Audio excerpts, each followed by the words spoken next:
Sending telegrams, the church of Abraham, too many things to plan. Take me as I am, your aunt from Amsterdam, thought she would never land, holding a stranger's hand. What's up, Fredonia? You're listening to the Local Lowdown on WCVF 88.9 The Voice and WDVL 89.5 The Inferno. My name is Olivia. I'm your co-host, and I'm your field interview lead. Hi, I'm Elena. I'm your other co-host, A&R lead, and executive producer. Hi, I'm Dylan. I'm your production lead. Awesome. Well, tonight's episode is brought to you by Fredonia Radio Systems in a group effort to promote and showcase the local scene here in Fredonia, as well as Western New York at large. Welcome to the Local Lowdown. On this episode, this week, we have our guest, Connor Mink. Welcome. Welcome. Thank you. I appreciate you inviting me. Glad to be here. We're so happy to have you. Incredible. Could you introduce yourself and your background and what you do in the music industry? Yes. So my name is Connor Mink, obviously, as you have stated. I am 26 years old. I am from the North Towns of Western New York. Went to school at Niagara Wheatfield. Shout out the Falcons. We are did not go to college. Went straight into the workforce. Best Buy, basically college, but you get paid and you don't have to go to class, so that's pretty cool. And you get a discount. And I get a discount, but I'm not telling you what it is because I have signed an NDA. I'm just kidding. But Imagine. No. But Best Buy kind of brought me into all the friend group of people that like music and the local scene and everything, and that was in Amherst. Mm-hmm. So I've slowly migrated my way down to Buffalo, and I knew my buddy Charlie was in a band called Previous Love, who was on this show before. Yep. He has since moved to Seattle, but kind of got into the whole music scene through him and all of the other buddies. And now I was selling cameras at the time, and I was trying to make movies and write scripts and everything. And I was I'm not that good at writing scripts, but these people are good at making tunes and whatnot. So let's go do music videos for them and film their performances and take pictures and be their friends. And I have successfully infiltrated the scene. Yeah. So much so that I've gotten here today. So that's pretty much the background. And I'm finding things to do now. Well, I'm doing comedy and stuff a lot more. So I'm doing stand-up and getting into my own live performance space, but also supporting music because that was I'm just a music guy. Music. Yeah. I've always liked music. My mother, big Tears for Fears, Talking Heads, all the 80s fun stuff. Just kind of grew up with it my whole life and gotten here today because I don't know what else I want to do. So this is cool, and I'm, having a good time. Yeah. When you were first getting into the scene, were there any bands that were I want to work with them so bad? You saw them at a show or something, you were I need that. Johnny and the Mankids. Yeah. And also Wiley Something. But yes. Truth. Both of those, I went to the local show and I was these guys are ripping it, and they seem goofy and fun and good dudes. So let's message them on Instagram until they allow me to come with a camera to the show, and and then also Tuesday night, fantastic. Oh yeah. Star Juice, fantastic, and yeah, if I think that those were the core group. And then since then, it's, Previous Love was I shot their first, I think in 2017, they had an EP release show in John's backyard. And I had a camera and I was just I gotta film it. And then, yeah. So meeting, do you know Matt Sleds? Do you know Takes Photos? Yeah. We met at that time and, just slowly inched my way into the scene from there. But definitely going to shows and going out to bars and stuff, seeing the Mankids and all the other groups. I'm wow, oh my gosh, we are good at this. Buffalo's good at this. What? Yeah. Crazy. Yeah. So you've already mentioned that you're very involved in the Buffalo scene and you kind of got connected through friends, but what initially drew you to want to start contributing to the music scene through photography, videography, all that? Yeah. It was pretty much because I think it was a big part of it was I was already going out with my buddy, Brody Walsh. Shout out Ultrabird Studios. That is our production company of sorts where we take photos and do videos for all sorts of things. Hire us if you would like. But yeah, so we were like going out a lot, going out to shows, obviously, going to bars that have shows and seeing what's happening in Buffalo. And then that kind of just led into me, because I'm not necessarily like the most going out sort of guy. Like I would always stay in, play a little video games, watch a little movies, just hang out. Don't meet anyone, because why would you do that? That's scary. People are scary. When you could just be on your couch. Exactly. Right. It's so easy to be a hermit nowadays. Yeah. And it's a problem. But you get bored of that eventually, sort of. You know, sometimes it takes a little pull from a buddy. But then, pretty much started bringing my camera, because I was like, well, if I'm going to be out, might as well make use of my time, you know? Just don't want to be a degenerate. Why would anyone do that? Now, that's pretty much what I do, because I've got a little bit overwhelmed with the amount of work I was giving myself. And then, but you take breaks, you go in and out. But that was the initial, like, oh, I want to just bring my camera and be, I would like to contribute if I'm out, like, do my art, not like just go out and get messed up and, go home and stuff. So that, it was pretty much out of a feeling of wanting to be helpful. And, and then you met a bunch of good people, and then, become friends. And then you're like, oh, I could just hang out with these people. I don't need to like take their picture all the time. So that kind of got me into that. Yeah, that's awesome. What was the camera you were bringing to these shows initially? Sony A6400, and that is from the Best Buy days. I was like, I need something. Just need like a little running gun, little tiny guy. And and then I had since purchased a Blackmagic 4K, and that is what I do a lot of the video stuff on now. Yeah. And shout out Raul Marrero, my dog from Best Buy. He taught me what exposure was. Had no idea. And we're still friends today, which is really cool. But yeah, it was a lot of investments. I had owned a bunch of cameras in the past, and I sell them because I'm like, I could just sell this and then get this camera. And then you sell it, and then you don't have enough to get the other camera. And then you're like, well, I kind of wanted that camera that I just sold. I also sold the camera on eBay, and I got scammed. And I sent the camera away before the money was actually in my account, and that stunk. Yeah. That was a big doo-doo time. Yeah. I don't know if that's, I can that's say okay. that. You can say doo-doo. Hey, that's FCC clear. Yeah. Indeed. I felt like doo-doo, at least. Yeah, no, that's terrible. Yeah. But, you're working, you get more money, and then you buy another camera. It's not. Yeah. What I've learned over the years is, like, it doesn't really matter what camera you have, because a lot of the times the bad cameras, you bring them and then you take cool pictures, and people are like, oh, I've never seen pictures like this, like with the grain, and like, because it's like, because no one uses bad cameras. Well, bad. Yeah. But it's like digital grain is in, That little digicam you find in your parents' basement. Oh, my grandma was hiding so many like old automatic film cameras that I was like, you just had these this whole time. I don't have the money to get them developed, but I'm going to take all of them. Exactly. And I will use them eventually. I feel like a photographer in general just like acquires 5 or 10 cameras, no idea where they're from, still uses them. Uses like one or two, and the other ones are like, I have them.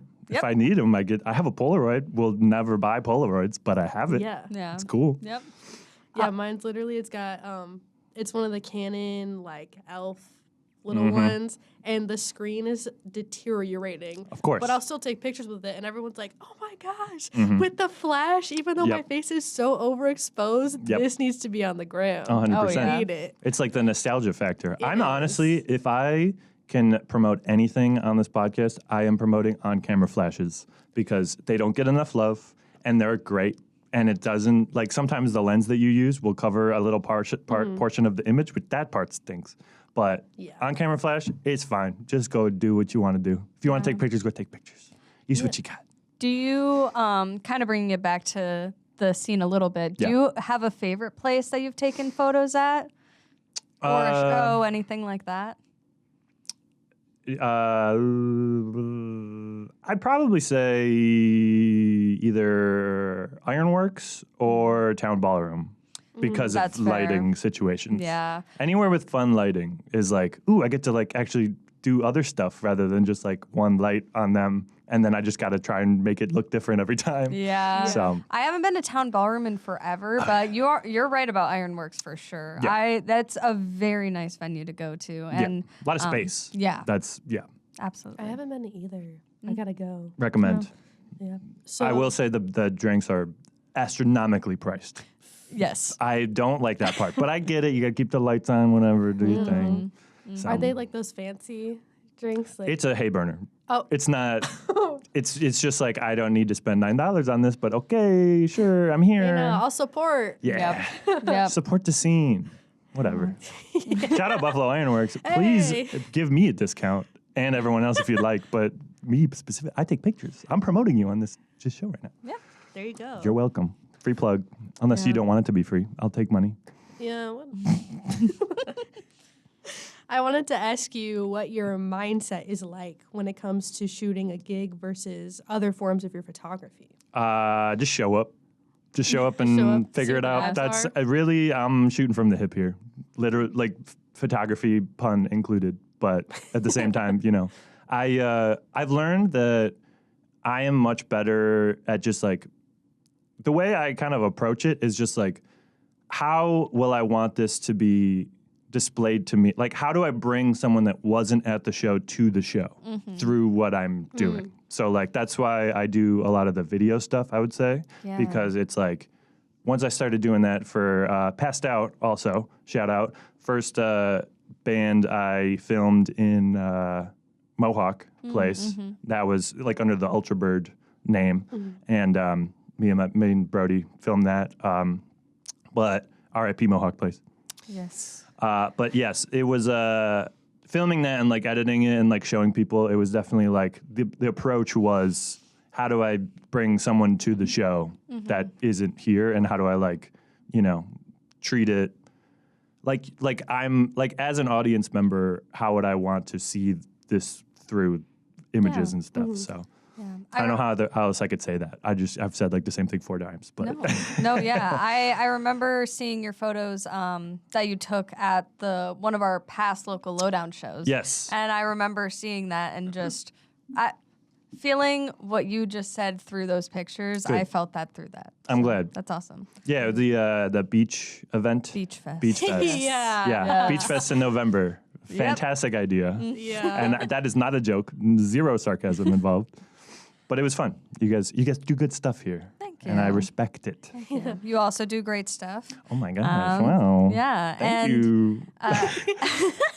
as well as your photos, you are also a filmmaker. Yeah, If sometimes. you go through some of your stuff through your YouTube at Mink Blots. At Minkplatz. Hey, put it up on the screen. Yeah. At Minkplatz, at Ultra Bird Studios, at Bird Soup Podcast. I have so many channels. Yeah. And I should probably consolidate, but whatever. No, you're multifaceted. Exactly. Too much. Yeah. I just got to focus. Yeah. A lot of passwords to remember. Oh, yeah. Oh my gosh. Don't guess one of them, because you might guess a couple of them. Yeah. Yep. That's fair. But how Changing them tonight. You just changed like the last letter. Yeah. right. Don't tell them. But how did you get your start in filmmaking, and how did that eventually transition into Ultra Bird Studios? Yes. So, start in filmmaking, I, as a child, I had watched films, and I was like, that's cool. I like what these guys are doing. They're making me laugh. They're taking pretty shots.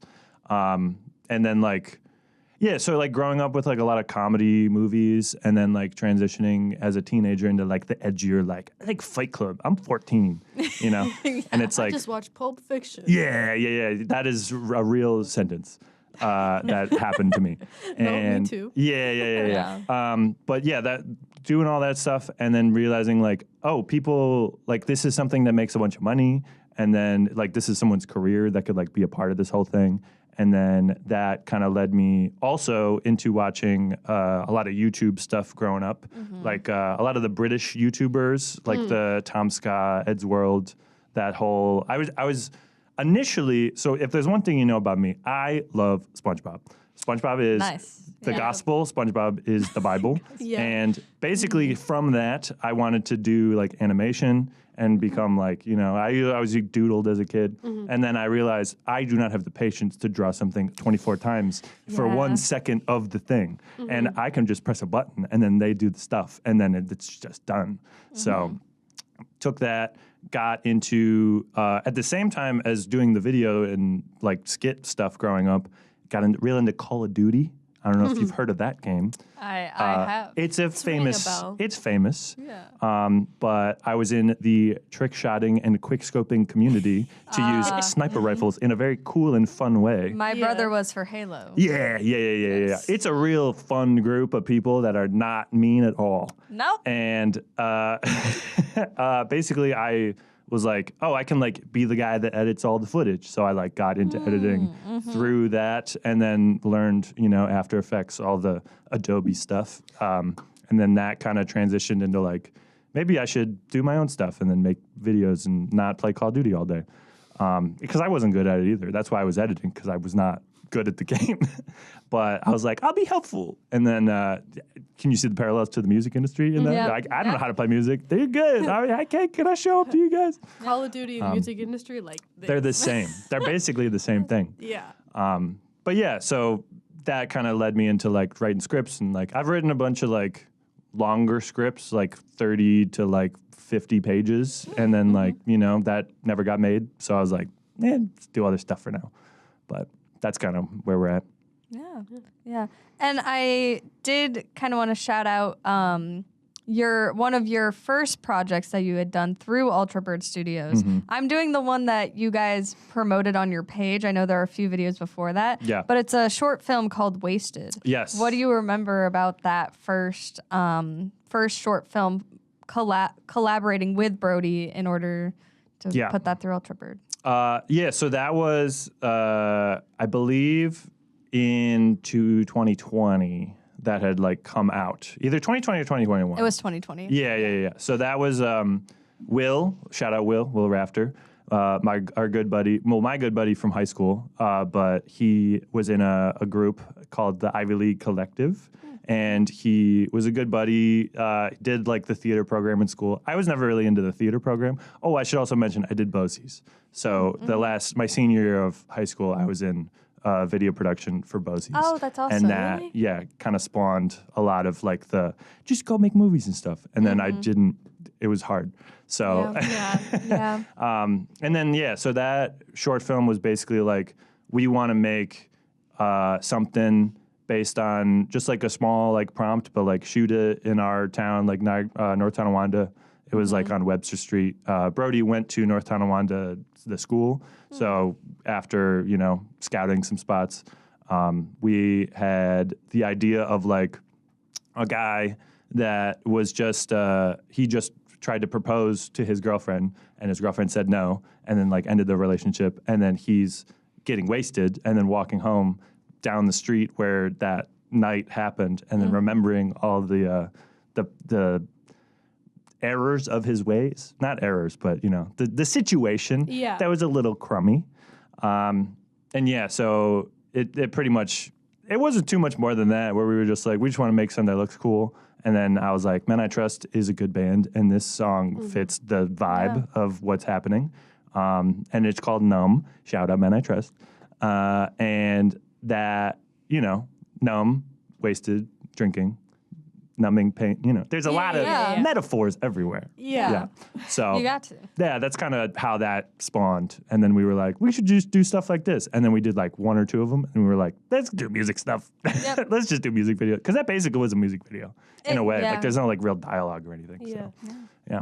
I'm curious, whenever I like try to film something or I have an idea, it always, like, the end product always turns out being so different from what I, like, initially thought. Does that happen to you a lot? Like, you're Every like, time. I have this script right now, and I have this idea, and it's just, like, ends up being totally different once you actually get to the space. Yeah. No, it's definitely, this is, like, a thing that everyone says, so whatever, for the platitudes. But it's like you write a script, and then you shoot a different script, and then you edit the final script. And it's like, you kind of like you piece it together through the process.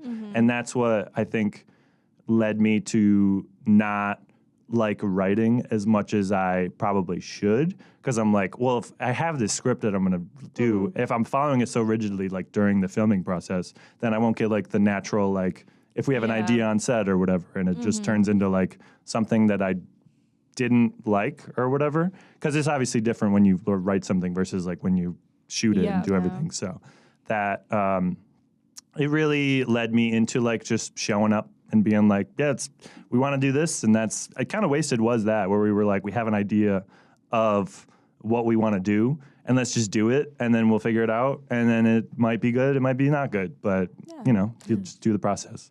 I do see the parallels, though. I feel like a similar thing has been said in past Local Lowdown interviews when it's, we have a song, here's it written, we're now playing it live, now it's changed, now we bring it to the recording and there's an idea, now here's the final song. Yeah. So it's cool. You just got to follow, I feel like, what feels good. I think that's the biggest thing that I kind of live by in terms of making stuff, because it's like, if you don't like it, you kind of have to be honest with yourself and be like, all right, well, how do I make it? What don't I like about it, and how do I change it to turn it into something I do like? Because it's not like just bad because it's bad. It's bad because it's either missing something or does something too much that you should scale back. So I wanted to talk about one of your more current projects, and it's the music videos for Johnny and the Man Kids, which I love. They're fun guys. What's the collaboration process like for you?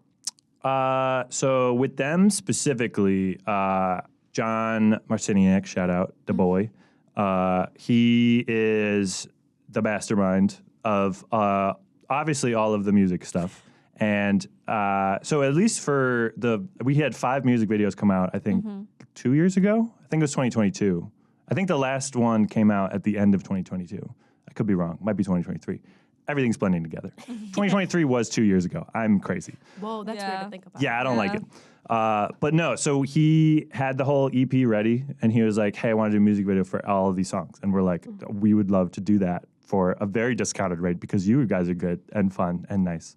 And that pretty much turned into, hey, wouldn't it be cool if this song you were at a chicken shop and like playing songs, but also like you were working at the chicken shop? And then it's like, there's another song where I'm like, okay, this kind of feels like a Coldplay sort of song. Do you want to do like what they did in Yellow, where they did it all in slow motion, but you do it fast, and then in slow motion you are doing the thing. And then it's like, you know, so a lot of it is me coming up with something, or John coming up with something, or Brody, and then we're all like bouncing it off, and then it pretty much turns into, like we didn't like write any scripts or anything. It was just like, we have a location, show up in this whatever outfit you want to show up in, and then we'll do it. And then it's, you know, you find it in the edit really, and then you're like, oh yeah, this did turn out pretty good.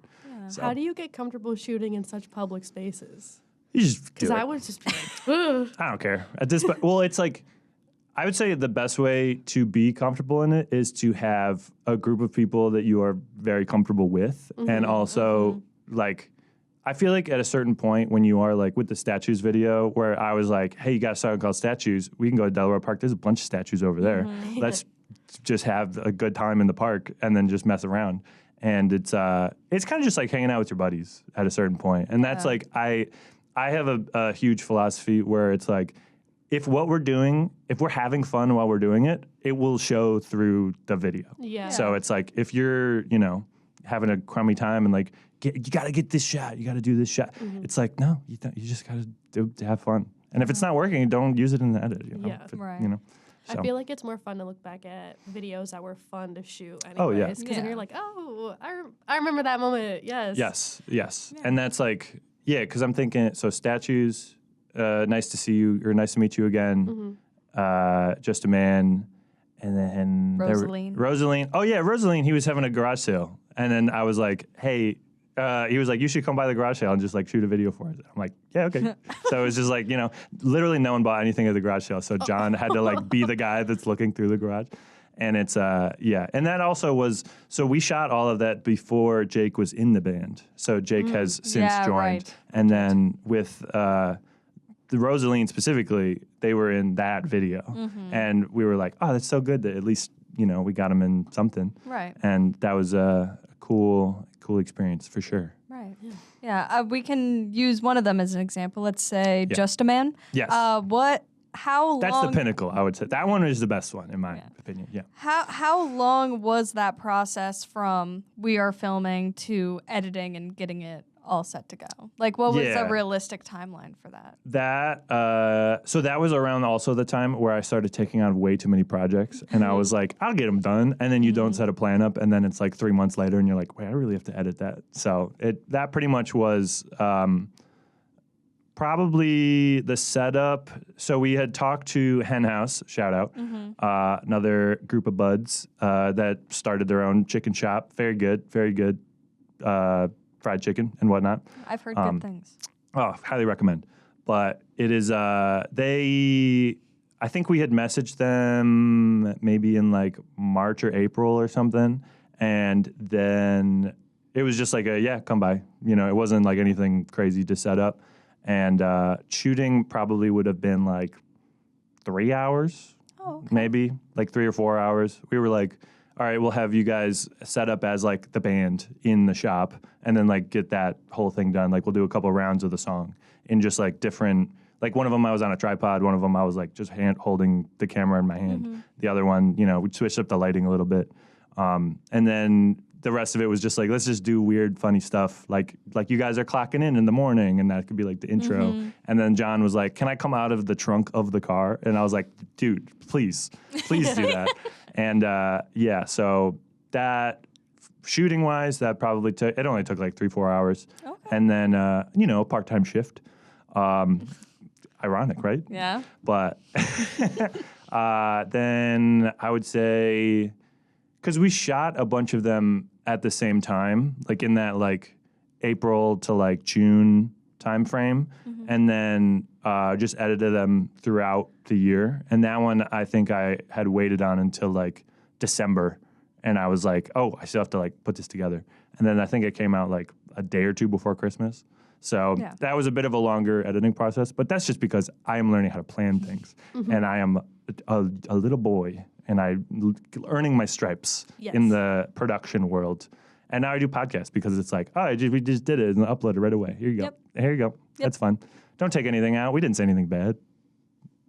I hope. Yeah. But yeah.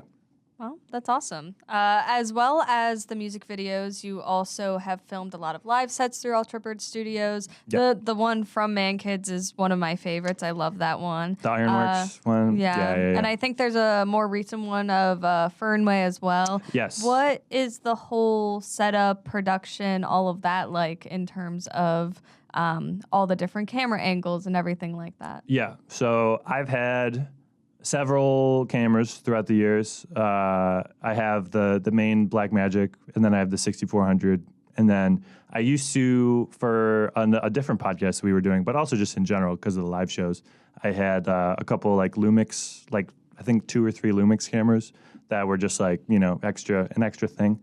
But basically I just show up early, either me and Brody or just me. Sometimes it's just me. And I put the cameras in places where I think people are not going to knock them over. Right. And I talk to the audio guy, and I'm like, hey, can I plug in this audio recorder to your board? And then, hopefully they have like an out that's like something decent as far as audio. I always feel really bad when I spring that on them because I know I'm like, I know you have a lot going on, but I do, can I need the audio will be bad on the cameras. Please. Yeah. And then, so that pretty much, it's different every time. Like I switch it up a lot of the times, but it's like usually I set up a big wide shot and then I try to get like a drummer cam because I feel like the drummer is usually like lost in a lot of the stuff, like he's behind everyone or she, anyone. And then, so especially with the Man Kids one, I think there was one in the back. But that was when I borrowed my other buddy's Blackmagic too, and that was like, if I have 2 of these, this is crazy. This is gonna look so good, and then hopefully no one knocks it over because it is right next to the audio guy, and I'm like, hey, please pay attention. There's a thing here, and then so a wide, a drum cam, and then I'm just gonna walk around, and then like when I'm filming the actual show, I would say, like I was saying before, like to be like a part of the audience, like to find like, different little angles or spots where like people would be and like zoom into like whatever, the way that I would like tell Brody or, you know, anyone who's filming with me is I would be like, hey, whatever you're noticing in the song, point the camera at that. So like if he's singing, usually pointing at the guy that's singing. If there's like a crazy guitar solo, obviously turn to the guitar solo. And it like helps if you know the songs too, because you know like when things come up. Or like a fun like little bass line and you're like, oh, I haven't looked at the bass in a while, so like I should look over here, you know? So it's like, it's very intuitive, I would say, as far as just whatever you think is good. It's like very laissez-faire here. With it being a live set, do you ever feel that added pressure of, like if you are the one with the handheld of like, okay, I got to make sure this is right because this is the only time? Yeah, a little bit. I do think, because I have filmed a bunch of weddings in the past, and I think that numbed me to any sort of giving a malarkey to anything. Nice. Who cares? Whatever. The camera turned off, whatever. Okay, just put the video, put this guy, but use this camera, I don't care. Yeah. And then that is the one thing that I would like going forward, I would like to have someone on each camera, because if it does shut off and I do see it in the edit or whatever, I'm like, darn. Yeah. Gosh darn. That's fair. That's happened. We have a couple electric sets every once in a while, and I believe my camera specifically shuts off after like 15 minutes or something like that. It's the worst. It's the worst. We were using one of those DJI tripods that you could like move around, and we had our friend Hunter filming the set, and I forgot to charge it the night before, and it's also like an older model, so it just doesn't hold the same charge as before.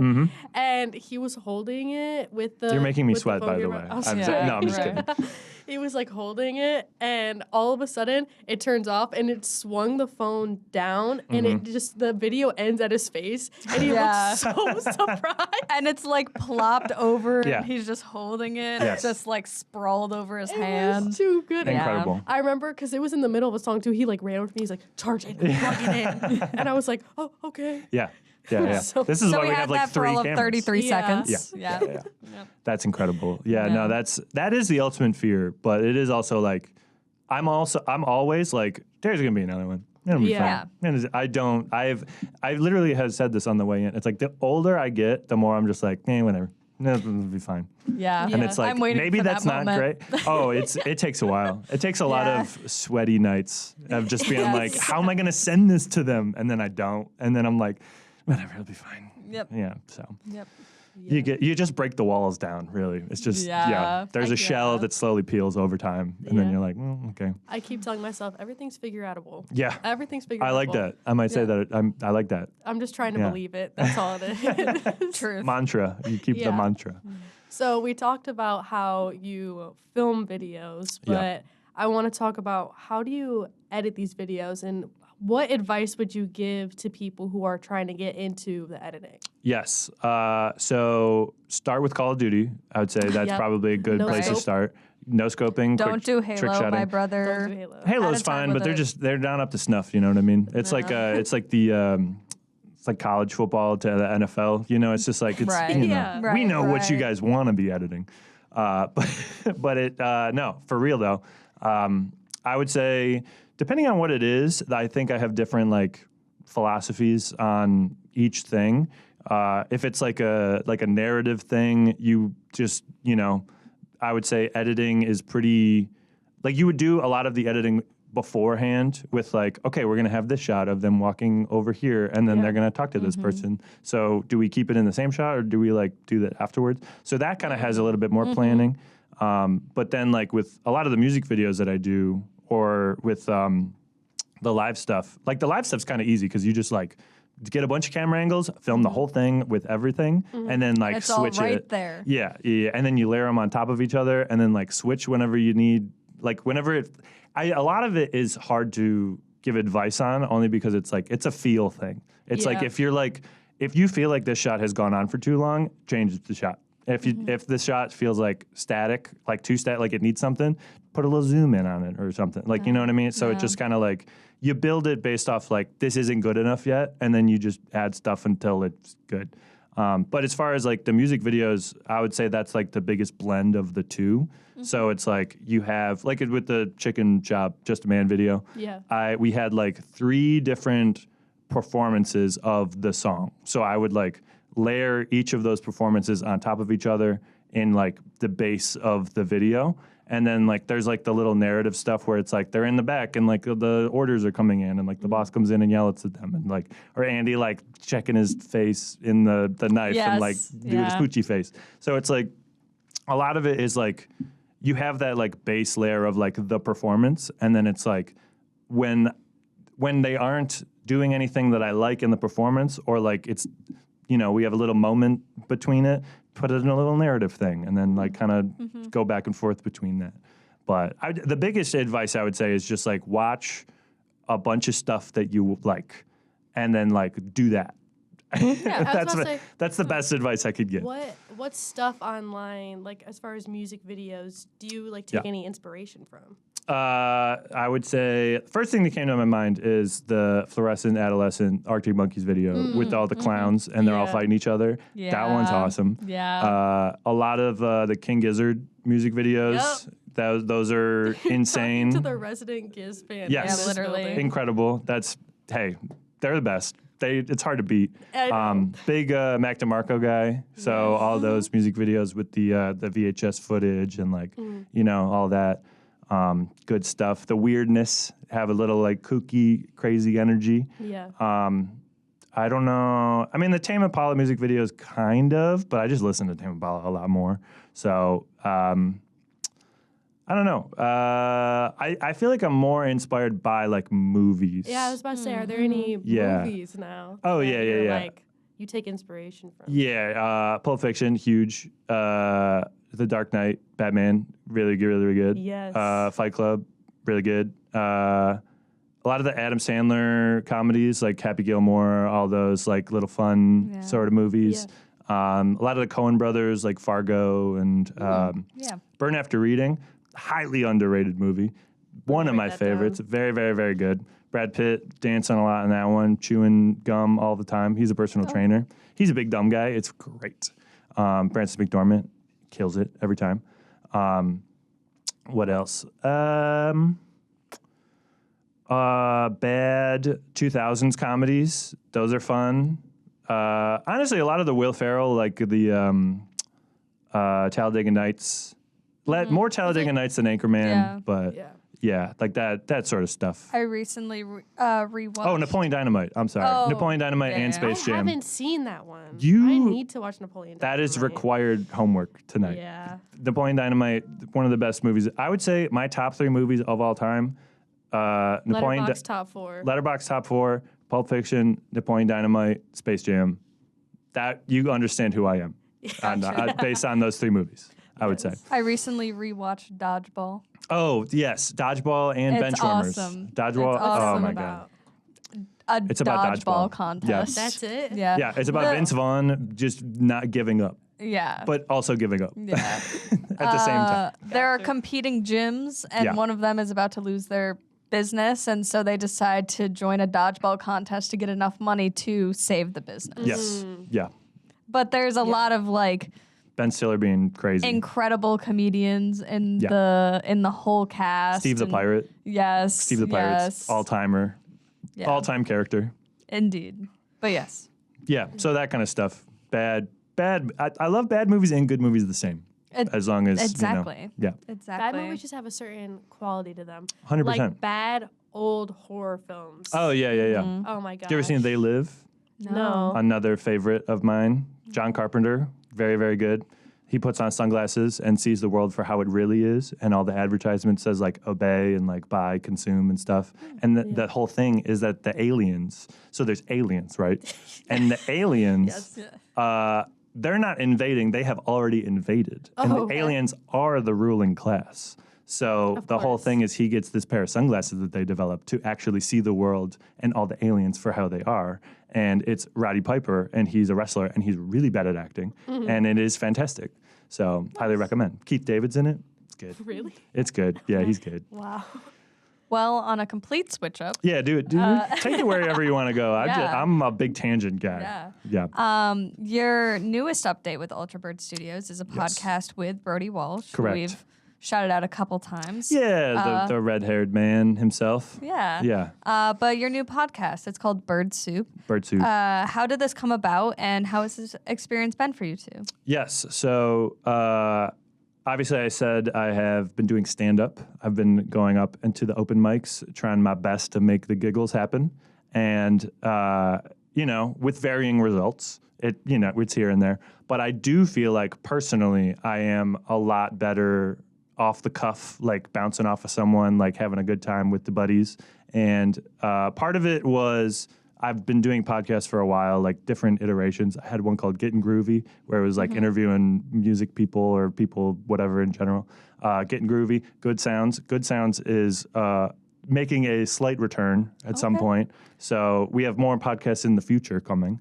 But that, whole trajectory of me doing a bunch of podcasts led me to be like, hey, why don't I just have one person that I do it with? And then like sometimes we have guests, sometimes it's just us, but it's like a weekly like check-in sort of thing. Yeah. And since me and Brody started comedy together and met a bunch of comedians, got friendly and, started having a good time, we wanted something that was like putting out stuff regularly and becoming like, a platform that we can promote stuff, but also just be funny and hang out and do not bad things, but like get a little loose on. Yeah. Looser than a terrestrial radio show, I will say. Yeah. So parental advisory on the Bird Soup. But not FCC clean. Not FCC clean at all. I'm trying my best here. But it's it's fun, and it's like something that I feel like we're growing into like a live show that we're doing May 17th. If you guys are around the Buffalo area, Milky's Elmwood Lounge, we're having like a late night type show where it's like me and him are basically going to be like the late night hosts, and it would be us going up and doing like 10-minute sets, and then we have 5 comedians also doing 10-minute sets, but then we bring them like on the couch, and it's like a little bit of a podcast, but like, a little back and forth, kind of off the cuff sort of deal. So, and then we have a band to close it out, which is Tuesday night. So they're great, and it's going to be fun. It's going to be a good time. Yeah. So that's the podcast is basically, it's hopefully leading to that live show, and like we want to do like a travel show of sorts. So like we'd go to like different open mics like around the country and like, get in the scene, see what's going on. Kind of model it like an Anthony Bourdain type thing. So this is an exclusive. Yeah. We've talked about this maybe once on the podcast before, so you guys are getting it. Hey, that's awesome. If you could do stand-up with any of your favorite comedian, gone or here, who would it be? Well, I'll give you 2. Okay. So gone, Mitch Hedberg. Mitch Hedberg's the man. The funniest one-liner guy I know. Also, Norm Macdonald. Fair. Norm Macdonald or Mitch Hedberg, both.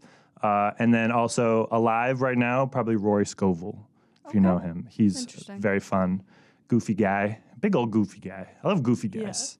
Yeah. So. Yeah. And then I did just kind of want to ask. We went through a lot of stuff that you do, and you've talked about like your own working on balancing everything. Yeah. What has that been like for you, and what can you say for anyone who's currently experiencing wanting to put out an outlet but maybe has overdone it? Not overdone it, but getting themselves busy. I would say learn how many hours in a day that you can be active. That is the biggest thing that I would recommend, because like you can make as many schedules as you want. If you're tired at the end of the day, you're going to be tired and you're going to want to sit down, you're going to want to watch TV, and that's all you're going to do. And then you're going to disappoint a lot of people and make people sad. And that's not what you want, because you're probably doing this because you like pleasing people. So that, True. I feel like that is something that I definitely have been trying to learn. And, I would say the platitude, under promise, over deliver, the biggest thing that you could probably focus on.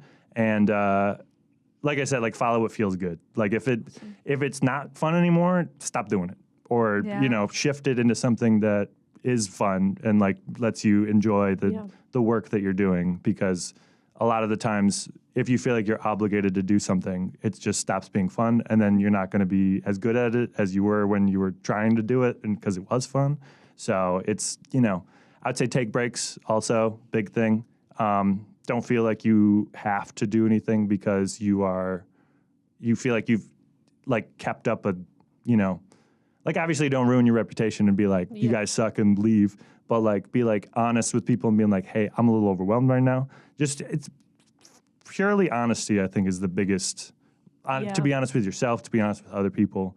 And then, I don't think I've still figured it out. So I don't have a ton of advice, but I would say just being honest and understanding how much energy you have in a day and what you're putting in your body and doing to yourself through nutrition or exercise or anything, like being honest, Yeah, absolutely. Yeah. It's hard. Life's hard, guys. I don't know if you know this. Life stuff. Indeed. Hey, life sometimes knock you to the ground. 100%. As a tall white man in America, it's hard. This stuff's hard. It's hard for me. I can only imagine to be marginalized. Blah, that would stink. Mad respect to all human beings. Yes. Yeah. All right. Well, we've been asking a lot of questions, but now it is Charlie, our promotions head. It's her turn. Hey, Charlie. Hi, Hi, don't Charlie. look at my gangrene on my finger, okay? I'll look over here. I dyed my friend's hair, and now I look like this. And her hair looks really cute. Yes. So I kind of ate It with worked. that. You did. I kind of ate with that. It was worth Yeah. it. You're eating right now. We're literally right now. Yeah. Anyway, I do have one question for you. Yeah. More of a request, actually. Ooh. I was wondering if you could tell us your favorite corny joke. How about I tell you the first joke I ever wrote? Oh. It is very corny. Okay. That would be beautiful. Okay, so do you know how many birds can screw in a light bulb? I don't. Please tell me. 2 can. Oh. Yeah. Yep. Yeah. I do stand-up, everyone. Yep. That's right. You know what? And that was a good one. Thank you. Of course. Thank you. You got it. Yeah. I have about 10 minutes of that. Just that. I just repeat the joke for 10 minutes. Oh. What kind of tea do cats drink in the summer? Okay. Miced tea. Oh, Yeah. yes. Yep. That's correct. What do you call a cat that you put through a printer? A problem. A copycat. Oh, yeah. A problem. That is an issue if I've ever heard one. It's that jammed? is true. Is there a cat in the That's printer? true. Apparently. That would stink. My aunt owns a piano studio, and they would do recitals. Mm. And when she was Oh, setting word. up for like the next student, she would force me to go on stage, Yeah. and I would have a my paper goodness. of jokes. So that was Yeah. my own stand-up, except nobody ever laughed. Yeah. No, that's how Nobody stand-up goes for a lot of people. That's Yeah. it's just you go up there and you're like, well, none of that was good. I'm just gonna have a beer and go to bed. I have a lot of like crowd interaction, like you're picking on people because I see like those like clips on Yeah. like TikTok, and they're like going in at people. No, that is not my style. I would say there was one crowd interaction that someone tried to do with me. I think it was last Wednesday. And like he raised his hand, and I was like, "Sir, this is not a participation event. Please put your hand down." And that got a big pop, but that was the only thing that like my crowd interaction is telling people to stop talking. Yeah. So fair. you know, Honestly, I'm down for that. I don't. Yeah. I get so scared with like stand up if I'm sitting in the audience. Like I don't want someone to like rip me apart. Like I Right. just want to like laugh. true. Yeah. And just I would say don't raise your hand and don't speak the whole time. Or maybe if you're gonna speak, whisper to your neighbor and then Yeah. stop. Yeah. And then laugh a lot. Laugh. Yeah, Very please loudly, laugh. yes. Please laugh. Very loudly. My self-worth depends on it. Yeah. Stand-up comedy loves to see me arrive. Oh. I have the most horrendous loud laugh Incredible. ever. It's fun. It's That's so me too. good, I'm the though. same. Yeah. Yeah. I Squidward laugh. I don't know if like No. Yeah. Yeah, it's that's like, yeah. fair. I wheeze. Yeah. Yeah. It's good. We need to be around. Yeah. They thrive on us. Exactly. Yeah. Yes. But like I said, we've been asking a lot of questions. And our technical director also has a question for you. Hey, Dylan. Yo, wait, Hello. can you hear me? I can hear you. Oh, my Yes. headphones were down. Okay. Don't let the mic hit you. on the way out. We're just gonna bring it back up. Okay. Sorry. You can cut. Wait, you edit it. You can cut that out if you want. No, it's fine. It's staying in. Dylan has never been hit by a mic in his life. Never. Never. And if I Mike did, is the mic scared to is not see it coming. There's like a force field between you and that microphone. Yeah. That's what that is. What mic? No, I'm just kidding. True. Exactly. True. As a photographer and videographer, Yes. what would you see? You're very experienced, obviously. Some would say. Well, just take the props. Right? Thank you. Yes. I sure am. And I'm good at it. What would you say, like, starting out, what's the equipment you would buy now compared to when you started out? Like, if you know, like, oh, I should have got this before. What Yeah. is it? That totally isn't for Question. me to know, so I can also buy stuff. Photography and videography would be different answers. What do you what We'll do you hear want to both. do more? I'm down for both. Okay, down for both? Okay, so if you're trying to shoot photos and videos in the middle, I would say, personally, I would say the A6400, the A6000 or A6400 Sony cameras. If the A6000 is like the camera that I bought when I was like, oh, this is small. I can take this pretty much anywhere. I can change the lenses. It's like $500. It's not that crazy. I did start out on like a Canon, like the T3i, and like the whatever, all that. That's how old I am. T3i. Oh my God, this is so far in the past. Hey, we won't mention it. Yeah, no. I'm young. I'm hip. I'm on a college radio show. Indeed. But no. So a Sony camera, I would probably say is my recommendation because they take a lot of pictures. You could take pictures very fast. You could change your lenses, and the video is great as well. That's what in like my video production BOSI's era. That was like that, or like the if you want like a heftier thing, like I think was it Canon up to like 90D or something. It's like one of those, but that's like $1,300. That's like too much. So, but I would that one. I've been hearing a lot about Sony recently. I feel They're good. I feel like for photography, I used to hear a lot about Nikon because I was friends with someone who swore by Nikon. Yep. And then I started asking more and more people, and I still hear it, but more often than not, I've been hearing Sony these days. I would say so. Sony, and then also Lightroom. Yes. Adobe Lightroom. Adobe Lightroom has saved my life. Incredible. And then, if there's like presets or like packs that you want to get, I would say to use the presets that you like and then adjust them and make them like, if you're like, oh, this is like too grainy or like whatever, like just based on like, it's a feel thing. Feel it out, man. You're smart. You know what you're doing, sort of. You're a human being. Figure it out. Yeah, they're definitely on my Amazon wish list right now. Yeah. So- Yeah. Awesome. But yeah, that's what. And then also, if you want to even go less, Lumix G7 to be exact. Those are like cameras. Nice. I use them. The Ironworks Man Kids live thing. I use that. awesome. That was like $300. Yeah. Awesome. That's Good. not bad at all. Yeah, it really Good isn't. cameras. Yeah. Kit lens. Love a kit lens. Love a flash. Like I said, on-camera flash. You don't need much else, baby. You don't need much else. Are there any weird products that you've been using where you're like, I never thought it just made something so much easier than before?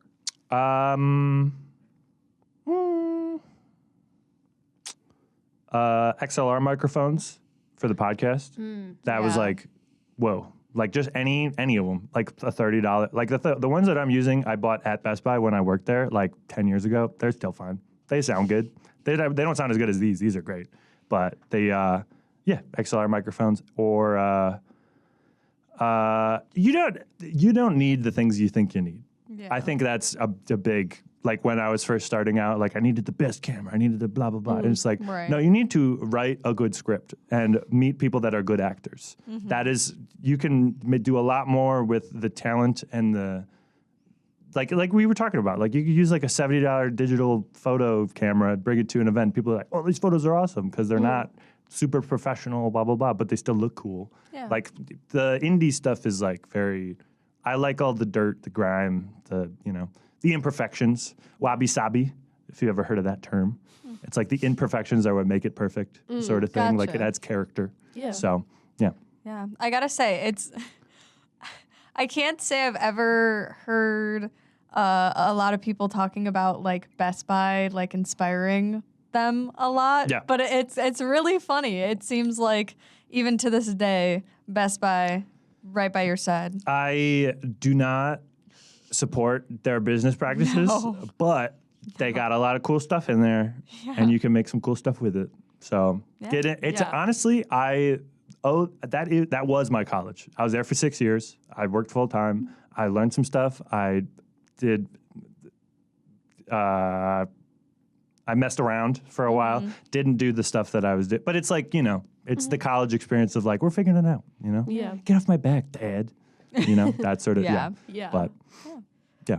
Well, we mentioned earlier, upcoming, you have a show May 17th at Milky's. But Correct. Are there any other news that you would like to share?